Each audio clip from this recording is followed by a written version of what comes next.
Assalamualaikum dan selamat sejahtera. Dalam video kali ini, cikgu akan bincangkan praktis sumatif 3, buku teks sains tingkatan 1, muka surat 85 hingga 87. Soalan yang pertama, bagaimanakah tumbuhan dapat mengekalkan kawalan homeostasis? Jawapannya ialah melalui proses transpirasi yang membantu tumbuhan menyerap dan mengangkut air serta mineral dari tanah ke seluruh bahagian tumbuhan bagi menggantikan air yang telah hilang ke persekitaran daripada daun. Air hilang daripada daun secara penyejatan berupaya membantu menyejukkan tumbuhan pada hari panas. Soalan yang kedua, bagaimanakah badan kita bergerak balas kepada perubahan suhu apabila kita memasuki bilik yang sangat sejuk? Jawapannya, salur darah mengecut untuk mengurangkan pembebasan haba ke persekitaran. Bulu roma menegak untuk memerangkap lapisan udara yang lebih tebal. Ini menghalang kehilangan haba daripada badan ke persekitaran. Kurang berpeluh bagi mengurangkan haba dibebaskan melalui penyejatan. Otot rangka mengecut dan mengendur secara aktif dan menyebabkan seseorang menggigil bagi meningkatkan suhu badan. Pada masa yang sama, hormon tertentu dirembeskan untuk meningkatkan metabolisme badan. Soalan yang ketiga, apakah peranan salur darah dalam meningkatkan kehilangan haba? Salur darah mengembang untuk membolehkan lebih banyak darah mendekati kulit supaya melepaskan lebih banyak haba ke persekitaran. Soalan yang keempat, apakah kelebihan mempunyai suhu badan yang tetap? Jawapannya, membolehkan enzim berfungsi secara optimum pada suhu 37 darjah Celsius untuk mengawal semua tindak balas kimia dalam sel hidup. Soalan yang kelima, ketika bersenam, badan banyak kehilangan air.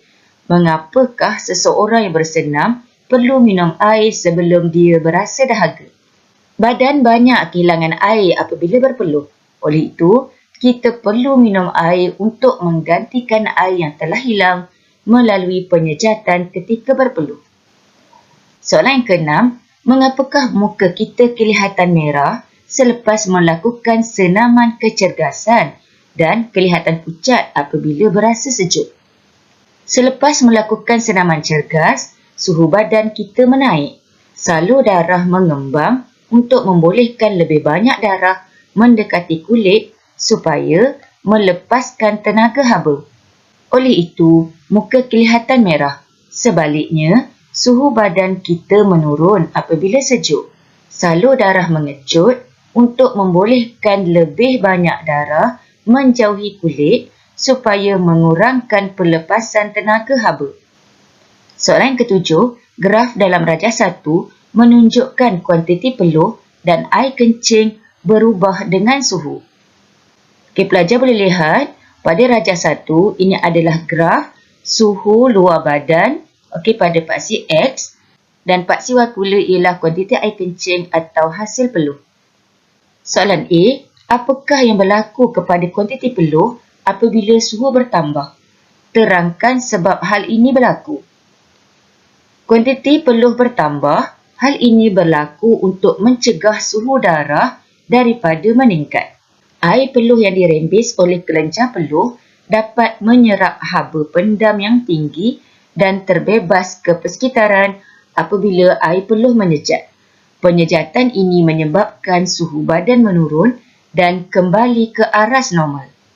Seterusnya soalan 7B, apakah yang berlaku kepada kuantiti air kencing apabila suhu bertambah? Terangkan sebab hal ini berlaku. Jawapannya ialah kuantiti air kencing berkurang. Pada suhu yang tinggi, kuantiti air kencing kurang dikeluarkan. Hal ini berlaku kerana air lebih banyak diserap semula ke dalam darah bagi mengimbangi air yang banyak hilang melalui perpeluhan. Otak merembeskan sejenis hormon agar ginjal mengurangkan penghasilan air kepada air kencing. Jadi ketika waktu panas iaitu suhu bertambah atau suhu tinggi, air banyak hilang melalui peluh. Jadi air akan kurang hilang melalui air kencing. Soalan 7C, Kaitkan hubungan kedua-dua sebab dalam jawapan A dan B. Apabila suhu badan bertambah, kuantiti peluh turut bertambah untuk menurunkan suhu badan melalui penyejatan. Manakala kuantiti air kencing pula berkurang kerana kuantiti air dalam darah telah berkurang disebabkan oleh perpeluhan. Maka, kuantiti air kencing yang dihasilkan di ginjal menjadi sedikit dan lebih pekat. Soalan yang ke-8, Khairul duduk di rumah dan diberi kuantiti makanan dan minuman yang sama untuk 3 hari. Kuantiti air kencing yang terhasil dikumpulkan dan disukat. Ini adalah jadual. Bagi hari pertama, kuantiti air kencing ialah 1900 ml, hari kedua 500 ml dan hari ketiga 850 ml. Soalan A, mengapakah kita perlu memastikan kuantiti makanan dan minuman yang sama pada ketiga-tiga hari itu? Jawapannya, kuantiti makanan dan minuman adalah pemboleh ubah yang dimalarkan, maka perlu dipastikan sama pada ketiga-tiga hari itu. Soalan B, hari yang manakah Khairul melakukan aktiviti yang paling cergas? Berikan alasan anda. Panduan jawapan ini ialah mengaitkan dengan kuantiti air kencing yang dihasilkan. Jawapannya ialah pada hari kedua. Kuantiti air kencing adalah paling kurang pada hari kedua. Apabila melakukan aktiviti cergas, suhu akan bertambah dan air dalam badan hilang dalam bentuk peluh. Otak merembeskan sejenis hormon supaya ginjal mengurangkan penghasilan air kencing. Soalan ke-9, mengapakah memakai beberapa lapisan kain nipis lebih baik daripada satu lapisan kain tebal untuk mengekalkan suhu badan? Bahagian badan yang manakah mempunyai fungsi yang sama dengan beberapa lapisan kain itu? Udara di antara setiap lapisan kain memerangkap lebih banyak haba.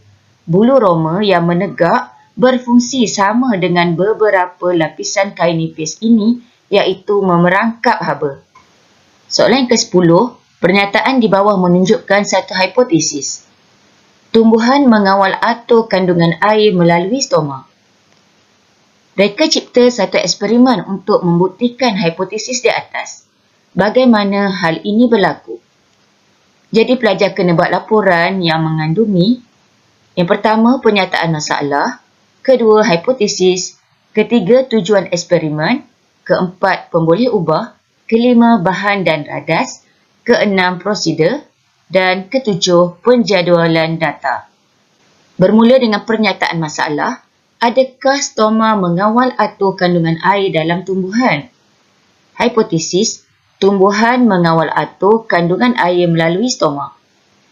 Tujuan eksperimen, menyiasat fungsi stoma mengawal atur kandungan air pada tumbuhan. Pemboleh ubah yang pertama dimalarkan tumbuhan yang sama jenis.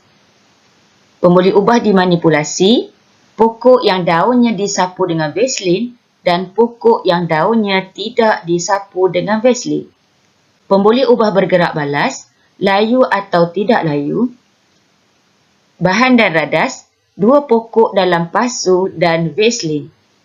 Ini adalah rajah untuk eksperimen ini, iaitu 2 pokok yang sama jenis.